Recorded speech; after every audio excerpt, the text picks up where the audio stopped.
Hi, if you're new here, I'm Linny. I'm a head to toe personal stylist, and I love to help people bring out the best style, build a wardrobe that they love, and help them with their hair, their makeup, and their clothing. I've been in the beauty industry for over 3 decades now, and I have accumulated a lot of experience. I've heard a lot of the things that my customers have discussed with me in some of the areas that they've struggled with. And I think that that's something that's a common aspect between what suits me, what looks good on me, and where do I buy it. I think that a lot of places over the years have fallen short on providing a lot of information about that. And my mission is to help people be able to look and feel great from the head to the toe, inside and out. All right. So I have a Style Compass Academy, and the Style Compass Academy was designed to really give you an understanding of all things style. You need directions. And I think that even though, in a lot of cases, much like when we get in the car, we know where we're going, we've done it 1,000 times, but more often than not, we'll throw the coordinates into the GPS. And why? Well, we put it in the GPS because we want insurance to be able to get to where we're going the most effective way and the easiest way. We just want the absolute way of knowing how to get there, the least amount of problems, if there's any obstacles, how to avoid any issues, and be able to land where we want to be, feeling great about ourselves. Well, this is what this is what I do at the Style Compass Academy. And it's an academy because I think it's something that we're always learning. Now, it's not to say that, you have to grow constantly in a 4-year, program. But the idea is I want a place to have a community where people are comfortable sharing what they're going through, facing some of the challenges that we all face with what to look for, where do we buy it, what looks good on me. And I cover so many aspects of this. I have monthly parties. I have courses that are on the go right now. I've got a free one that if you're interested, you can go, the link in the bio right now, and you can find it and allow yourself the opportunity to enjoy some of the courses that we're providing right now. So let's get into what we're talking about today. I've got fast 5 style shortcuts for you because I do think that the biggest problem is time, options, and ease, and they're all cyclical, right? We don't have any time to go out and find any options, and we don't find it easy. So one just feeds into the other, and it becomes part of the problem when it comes to understanding what is it that I want?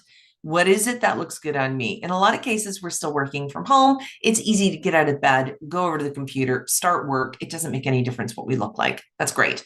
But for those of us who are going into hybrid situation or back into the office or back out into the world more often than we were, those habits need to be reviewed. And it's easy to slip into a habit. It's easy to just go for comfort. And I'm not saying that you need to jeopardize comfort. On the other hand, I want to make sure the comfort is at the front and center of what it is that I want you to experience. So we're going to go through a few ideas here to help you get to the shortcuts, just some concepts I want you to think about, maybe some of the areas that maybe you're struggling with when it comes to the bad habits or things that you're just doing on repeat that you hadn't really stopped to think about. You're doing this on repeat. What is going on? Why are we doing this? So think about these few things. So also at the Academy, as a hairstylist, I love to go deep into some of our best accessories, what we can do with it. And in my opinion, your hair is your best accessory. It is absolutely what we changes how our day is. We know what a bad day hair feels like. It is the worst feeling. It doesn't matter what you're wearing. If your hair doesn't look good, you don't feel good. And some of the ways that we go about taking care of our hair, that is, once again, whether you get a haircut often, whether you someone who is in the salon on a regular basis, having a conversation with a stylist to understand what your best styles are, how you can create them. I mean, it's really fun to watch on social media. It absolutely is, but learning how to take care of your hair the right product, making sure that the products are supporting you, especially if you like to do the 2 to 3 days between washing. If you've got a little bit of an oilier scalp, this is very challenging because by the end of day 2, quite often it's just dominant and it really is quite, slimy, greasy. It's very difficult to make it do something else. It doesn't matter if you're adding heat to it. You can put some micellar water in a spray bottle and spritz that down. And with cotton ball, you can help absorb some of the oil that way. You can make sure that you're using a shampoo that is for volume shampoo, because that has a tendency to make sure it's a little more cleansing, gets the little bit of the dirt and oil out as well. If you're making sure that you want to stay away from a moisturizing shampoo, get into more of a volume shampoo. And again, if you've got frizzier hair, dense hair, thick hair, that seems very voluminous once you've styled or blow dried it the first day, maybe it's a good idea to do your hair the night before so that it's dry before you go to bed. You don't want to go to bed with wet hair. Very unpredictable when you wake up. And making it a little bit more compressed so that you've had that 8 hours of sleeping on top of it so that it can smooth down. And definitely the type of pillowcase that you're working with can really help, especially if you've got an oilier scalp. You want to make sure you're using 100% cotton, steering clear of some of the synthetics and the oils. So making sure the styling product that you're working with is really supporting the end result that you're looking for. I almost always recommend avoiding hairspray if you're the kind of person who wants to have a 3-day style. And although that might seem counterintuitive to someone who is looking for some volume, there's a lot of products out there. And I go over all the options and varieties in different workshops with hair that you can use instead of hairspray, because you don't want to be adding heat to that. You definitely don't want a blow dryer. You don't want a straightening iron. Curling iron is very, very damaging to the hair. It's a lacquer, plastic chips. Last combination I want you to add is heat to that kind of thing. So making sure you understand how to design your style. Maybe you need to wash it the night before. Doing your hair first before you do makeup is also another suggestion I have, because when you're letting your hair just dry in a towel, in certain situations, it's not the best for your hair. Blowing it all over the place like this is not an ideal situation either. So finding the right styles that you can go over 2 and 3 days so that you're not always going to a pony or a bun on the top of your head. Maybe it's blow drying it the first day, doing a half up on the second day, or doing a different design on the second day with a wave, maybe using your straightening iron in a different direction than you were before. And then day 3, doing a tuck, a pony, that kind of thing. Something that's very neat and tidy and always looking fresh so that you always have a good hair day and you're not feeling like it's by default or ruining your day. Then we go into makeup. And the construction of the architect of the face is really what I want you to be considering here. So when you're looking at what's taking care in your hair, you definitely want to be taking care in your skin. There is no question that skin product today is better than it's ever been, as is our makeup. So a lot of makeup that has a skincare in it, when you think about a 2-in-1 product. So you're looking at a CC cream that also has an SPF in it. You're looking at skin tints that also have AHA in it or niacinamide in it, or things that are going to be plumping the skin, things that are going to be giving more of that skincare routine so that we have more suppleness and moisture to our skin, because nothing looks worse than makeup on dry skin. So the skin routine is absolutely number one. I'm a big fan of anything that's got SPF in it right away. So there are some mineral powders that go to foundation. If you've got even tone through your skin and you aren't looking to correct your color, you might have more color on your skin because you've been in the sun, you have a tendency to be out on the golf course of tennis or pickleball, that kind of thing, and you're outside a lot and you just naturally have some warmth to your skin, even though you're using SPF. A mineral powder that turns to foundation with an SPF in it is brilliant. It's gorgeous. It sits gently on the skin. It helps keep the shine down as well. If you have a tendency to get more oil in your skin, it's an excellent product by choice. And again, another 2-in-1, thinking about a lip cheek combo where it's got that even tone across the skin. It's absolutely gorgeous. It gives you that 2-in-1, a little on the cheek, a little on the lips, even on the eyelid or at the corner of the eyelid. So where your eye socket bone is. Putting a little bit there as well. You can do a powder, you can do a cream, blending well, and that gives unification across the features as well. It really softens the overall appearance of the face. It's gorgeous. It just has that soft effect across the features. It looks really nice. Again, thinking about angles, the architect of the face, eyebrows, do your eyebrows. I mean, if we've learned anything in the last couple of years through trends, eyebrows are so significant to balancing out our features, and there's stencils. They're absolutely fantastic stencils out there now. There's professionals who can do eyebrow design for you. I think it's one of the most important things that you can do for your routine that will save you so much time instead of you doing it yourself every morning or not doing it at all. So think about your angles, think about your contouring, think about your highlighting, definitely get your eyebrows. And the other side note I want to share with you is maybe put the black eyeliner away just for a minute. Just consider putting it aside just for a minute.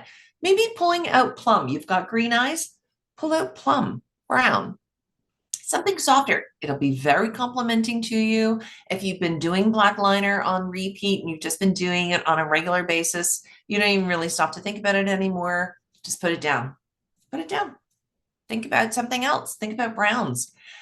I would probably not necessarily go blue with a blue eye any more than I would want black with a blue eye. It can be really harsh. So thinking about some of the other neutrals that are out there, the grays, the browns, the greens, the violets, the plums, those kinds of things, just a little softer on the lips as well.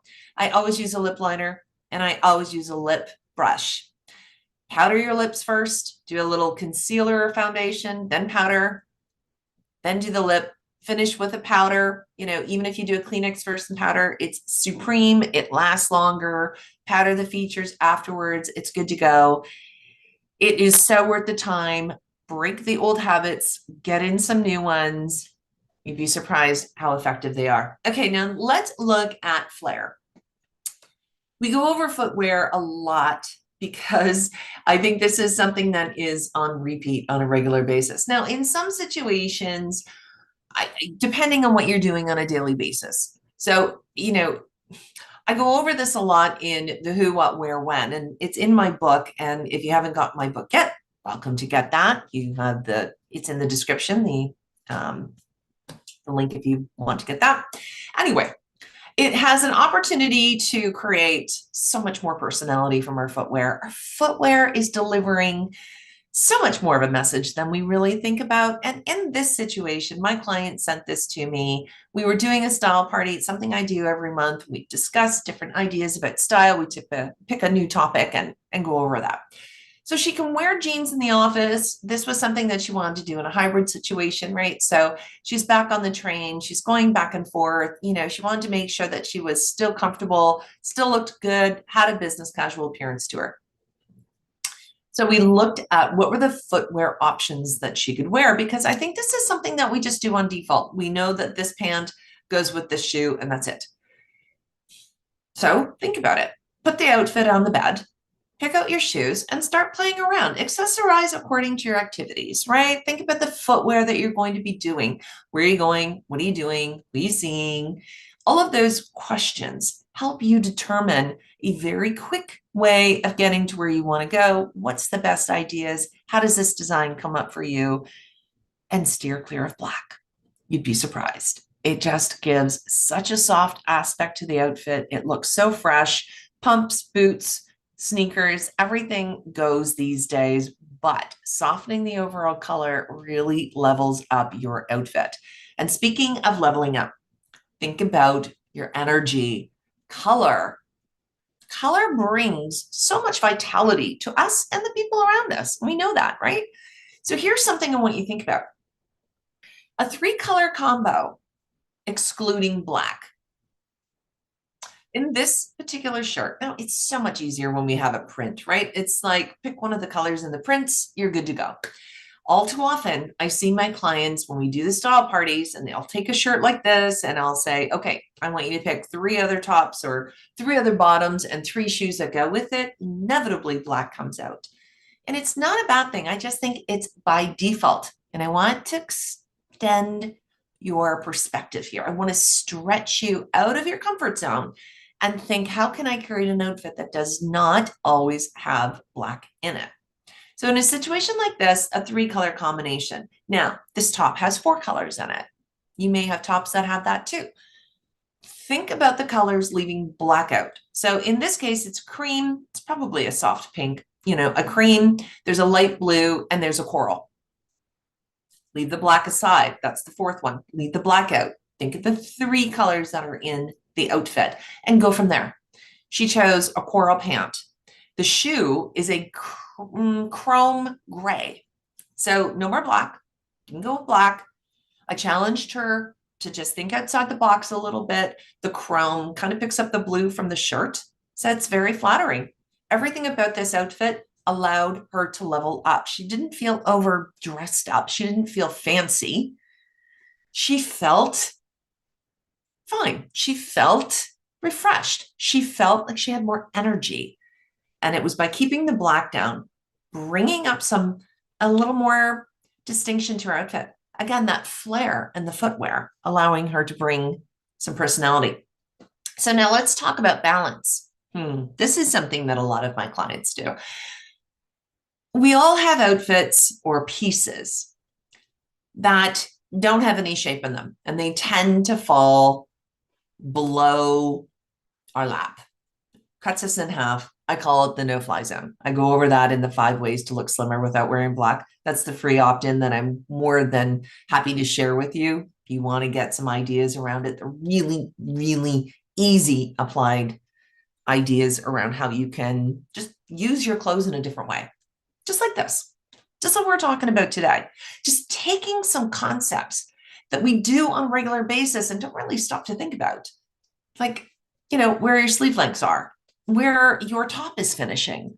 See, if it's cutting you in half, it just kind of actually loses your shape, makes you look like your clothes are wearing you. And I know that we often think our clothes are hiding the bits we don't want to necessarily emphasize and show the world, and I understand that. But the thing is, we really want to be making sure we're looking at our fashion, our physique. How are we showing up? And this little tip right here, this is a great way to kind of look like we're wearing a 1/3, 2/3, which is more flattering to the eye. We know this based on all the architecture around the world. Again, more information I go into on the courses in the workshop and in the academy. But this tip around finding your center X starts from the corner of the shoulders, go to the widest part of your shoulders, to the widest part of your hip, or it might be your lap, or it might be your tummy. Okay, but the edge of the hip bone is really where we're focusing on here. Okay, so if your hips fall inside the hip bone, that's great. Wherever the width is, and in certain situations, some people might have a shorter X because they have a shorter waist. Their torso's, short-waisted, and that's perfectly understandable. What you're looking for is where your X finishes, and where your X finishes is going to give more distinction, more shape to these clothes that we all have a tendency to wear that we just want to have draping down. It's essential to not lose a shape in your physique. Accessorize to emphasize. Doesn't mean that they're cinched in, although you'll notice empire waistbands do this beautifully. They'll often fall just under our breastbone and in our rib cage, that more narrow space, and that does a beautiful job at doing that. So accessorize to emphasize for clothing that doesn't have any shape to it, that just has a tendency to fall down, and this will be a game changer to your overall design. I hope that you found these 5 style shortcuts really helpful. Please leave a comment for me to let me know which one stood out the most for you, because these are sorts of things that I love to share with people. I love to do more of this information for you in my lives. I do a live over on my Facebook group every week. You're welcome to join me there.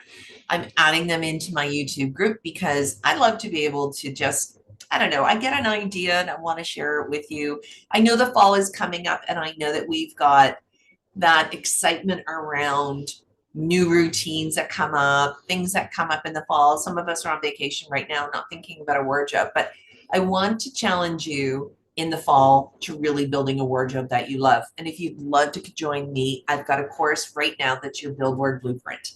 It helps you create the best style for your physique, for your shape, for your style, for your color preferences, all of the things that are really going to help you build a wardrobe of your dreams. You can get more information from the QR code, and or you can reach out to me directly and we'll get you started in the course. First 5 are going to be able to receive a signed copy of my book, You're a Billboard Baby, because you are a billboard. We can all see you. You're a beautiful billboard, and I want you to feel like you're showing up in the world your best possible way. Thank you for joining me today. I'm Linny Bott. I hope you enjoyed yourself, and I look forward to seeing you again soon. Take care.